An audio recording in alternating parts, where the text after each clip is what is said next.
ایک آدمی گزرا ہے، اس کا نام تھا قیس۔ قیس کہتے ہیں عقل مند کو، پورا نام کتابوں میں لکھا ہے قیس ابن ملو ابن مزاحم، یہ اس کا پورا نام تھا۔ اب یہ نوجوان سمجھدار تھا، عقل مند تھا، لیکن یہ اپنی چچازاد بہن کے اوپر عاشق ہو گیا۔ اور وہ چچازاد بہن بھی کیا تھی؟ رنگ کی کالی تھی، اور کالی ہونے کی وجہ سے اس کا نام ماں باپ نے لیلا رکھا تھا، لیلا بنت مہدی ابن سعد، کزن تھے دونوں آپس میں۔ اب اس بندے کی محبت کے تذکرے گاؤں سے نکل کے شہروں تک پھیلے،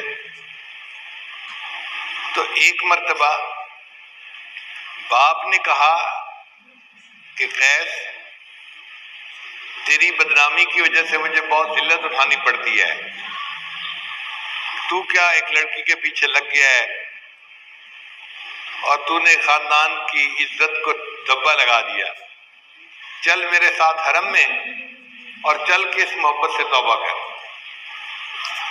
تو یہ قیس اپنے باپ کے ساتھ حرم میں چلا گیا۔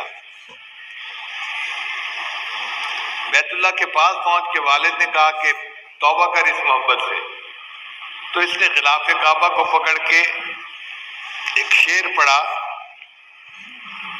الہی تبت من کل المعاصی، الہی تبت من کل المعاصی ولکن حب لیلا لا اتوب، اے اللہ ہر گناہ سے میں توبہ کرتا ہوں، لیلا کی محبت سے توبہ نہیں کرتا۔ اب جب اس نے یہ الفاظ کہے تو اس کے والد نے غصے سے اس کی طرف دیکھا، یہ کیا بدتمیزی ہے، میں لے کے آیا ہوں کہ توبہ کر اور یہ کہتا ہے کہ ولکن حب لیلا لا اتوب۔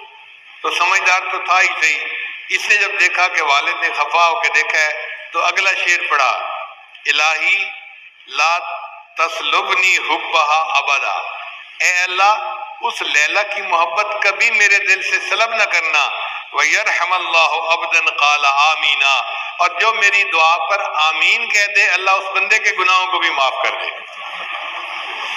یعنی اگر میرے ابو آمین کہہ دے تو اللہ میرے ابو کی بھی مغفرت فرما دے۔ تو یہ ایسا پاگل تھا اس محبت میں۔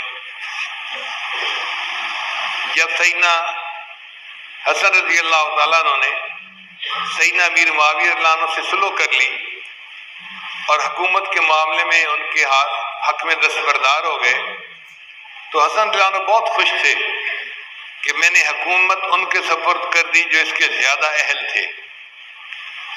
ایک دفعہ جا رہے تھے مکہ مکرمہ میں تو قیس صاحب آگے سے مل گئے، تو حسن رضی اللہ عنہ نے روکا، قیس کیا حال ہے، کہاں جا رہے ہو؟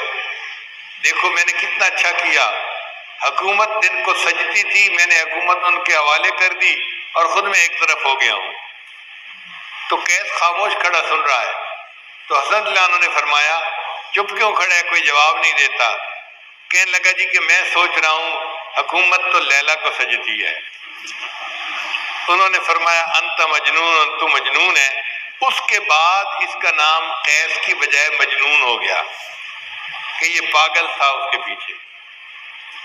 اگر مخلوق کی محبت انسان کو ایسا پاگل کر دیتی ہے تو اللہ کی محبت تو پھر انسان کو پتہ نہیں کس کیفیت پہ پہنچاتی ہوگی۔ مجنون جب فوت ہوا تو کسی کو خواب میں نظر آیا، اس نے مجنون آگے کیا بنی؟ کہنے لگا کہ اللہ نے میری مغفرت فرما دی اور مجھے فرمایا کہ میں نے تجھے نمونے کے طور پہ رکھ لیا ہے، میں قیامت کے دن اپنے سے محبت کرنے والوں کو تیرا نمونہ پیش کروں گا کہ دیکھو اگر مخلوق کی محبت میں یہ بندہ اتنا پاگل ہو سکتا ہے، اے میرے بندوں کلمہ پڑھنے والوں تم نے مجھ سے محبت کیوں نہ ایسی کی۔ مولانا روم رحمت اللہ علیہ فرماتے ہیں عشق مولا کہ کمز لیلا بود، گوئے گشتن بہرے او اولا بود، کہ لوگوں کیا مولا کا عشق لیلا کے عشق سے بھی کیا گزرا ہے کہ مجنون تو لیلا سے اتنی محبت کرے اور ہم بندے ہو کہ اپنے اللہ سے محبت نہیں کر پاتے۔ ایک حاکم میں وقت تھا، اس نے لیلا مجنون کی باتیں سنی، تو اس کو خیال آیا کہ پتہ نہیں یہ لیلا کتنی حور پری ہوگی کہ مجنو اس کے پیچھے اتنا دیوانہ بنا ہے۔ اس نے پولیس کو کہا کہ لیلا کو میرے سامنے لاؤ، میں دیکھو تو صحیح۔ اب جب لیلا آئی تو وہ تو ایک عام سی لڑکی تھی کالے رنگ کی، تو بادشاہ نے اسے کہا الدگر خوباں تو افزوں نیستی، اے لیلا دوسری خوبصورت عورتوں سے کوئی بڑھ کر تو حسین نہیں ہے، گفت خاموش کیوں تو مجنو نیستی۔ اس نے جواب دیا خاموش رہو اس لیے کہ تیرے پاس مجنو کی آنکھ نہیں ہے، اگر تو مجنو کی آنکھ سے مجھے دیکھتا تو دنیا میں مجھ سے زیادہ خوبصورت تجھے کوئی نظر نہ آتا۔ اللہ بھی ہمیں ایسی آنکھ عطا فرما دے کہ جو ہم اپنے خالق اور مالک کو ایسی محبت کی نظر سے دیکھیں کہ وہ ہمارا محبوب حقیقی بن جائے۔